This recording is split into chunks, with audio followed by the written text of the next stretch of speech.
भाइयों, प्रधानमंत्री और नीतीश कुमार की जोड़ी सिर्फ कुर्सी के लिए है, ये बिहार के अच्छाई के लिए नहीं किए वो।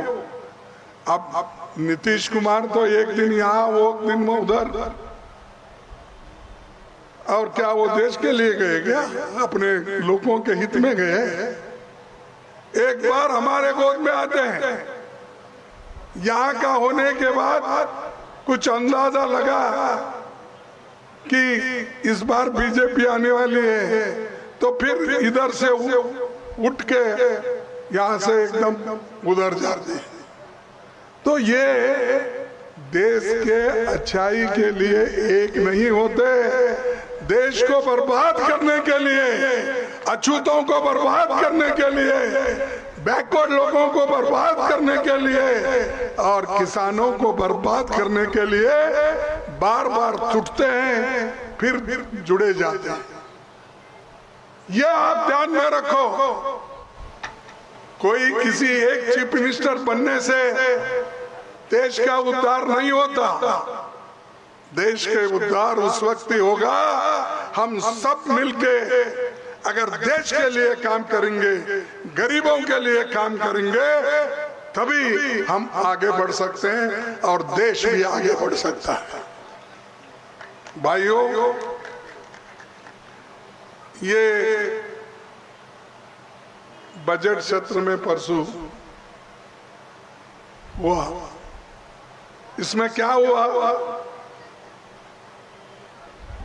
इसमें सिर्फ मोदी जी ने एक बिल ला के अपने लोगों को कहकर जबरदस्ती से ये वक्फ बिल बना लिया।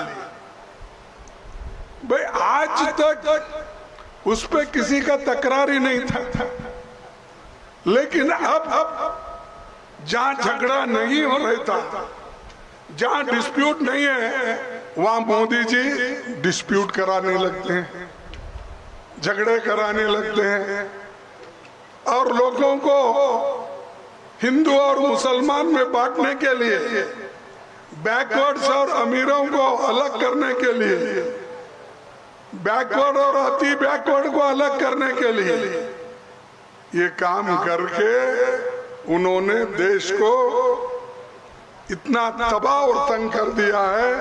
आज लोग परेशान हैं, देश के लोग, और ये सब षड्यंत्र आरएसएस और बीजेपी का है।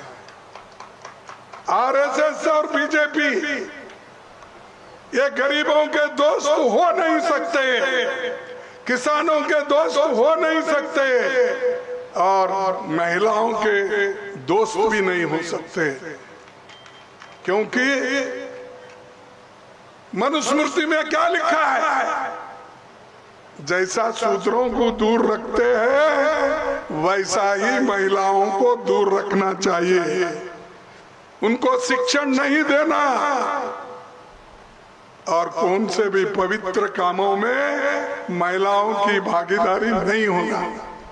लेकिन बाबा साहब अम्बेडकर अपने संविधान में ये प्रथम महिला को आद्यता दी, नेहरू जी ने दी, गांधी जी ने दी। ये सब लोग महिला के प्रति आदर और सम्मान के साथ उनको संविधान में जगह दिया। इसीलिए आज हमारे महिलाएं जिला panchayat, taluka panchayat, municipality, mayor election में आए हैं या नहीं आए हैं? आए ना? ये पहले था कभी? हमारे समाज में ये सब लोग कुचले हुए थे, इनको ऊपर उठाने का काम कांग्रेस किया, किसी ने नहीं किया। ये आप सोच लीजिए, कोई आपके पास आएगा जाति के नाम से वोट पूछेगा, कोई आएगा आपके पास अपने लोगों के हित में पूछेगा, और कोई आएगा सबकास्ट के नाम से वोट पूछेगा। ये सब लोग गरीबों को लूटने वाले हैं, गरीबों की भला करने वाले कोई पार्टी भी नहीं। मैं और एक बात आपके सामने रखना चाहता हूं। हाल ही में नेशनल हेराल्ड पेपर का नाम सुने आप? नहीं। ये पंडित जवाहरलाल नेहरू जी, पंडित जवाहरलाल नेहरू जी 1937 में, 1937 में ये नेशनल हेराल्ड पेपर निकाले थे। कई के लिए निकाले थे? देश के जनता को जागृत करना, देश को आजादी दिलाना, ये पेपर था।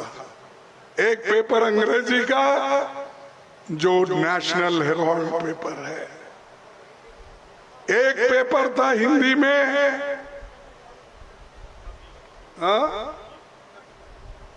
नवयुग नहीं, नवजीवन, और तीसरा था पटना से निकलने वाला कौमी आवाज।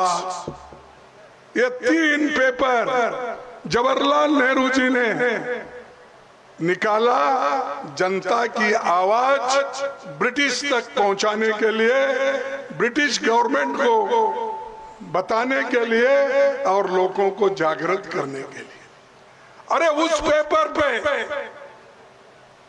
उस पेपर के अब जो चेयरमैन है, डायरेक्टर्स है, सोनिया गांधी जी और राहुल गांधी जी और मैं भी हूं अब 5 साल से। अरे इनको डराने के लिए आप नेशनल हेराल्ड की प्रॉपर्टी जब्त करते हो। अरे वो कंपनी ऐसी कंपनी है जिसका कोई फायदा ले नहीं सकता, कोई प्रॉपर्टी ट्रांसफर नहीं कर सकता, कोई बेच नहीं सकता। ये है कंपनी। क्या उनका सोनिया गांधी को आने वाला है प्रॉपर्टी? क्या प्रियंका गांधी जी को आएगा वो प्रॉपर्टी? क्या राहुल गांधी जी को वो प्रॉपर्टी आएगा? नहीं, वो प्रॉपर्टी, वो कंपनी कभी बेच नहीं सकती। वो नेशनल हेराल्ड और कौमी आवाज और हिंदी का जो अपना नवजीवन, इसका ही रहेगा। लेकिन आप क्यों कर रहे भैया? कानून आपको मालूम है, इसका पैसा कोई हड़प नहीं सकता, इसका पैसा कोई लेकर नहीं जा सकता। ये तो उस एक्ट में है और उस कानून में है, ऐसी कंपनी है। लेकिन मोदी जी और ये शाह, ये आरएसएस के लोग सोनिया गांधी के डराकर राहुल जी को डराने की कोशिश कर रहे हैं, प्रियंका जी को डराने की कोशिश कर रहे हैं। ये लोग कभी डरने वाले नहीं, किसी के सामने झुकने वाले भी नहीं।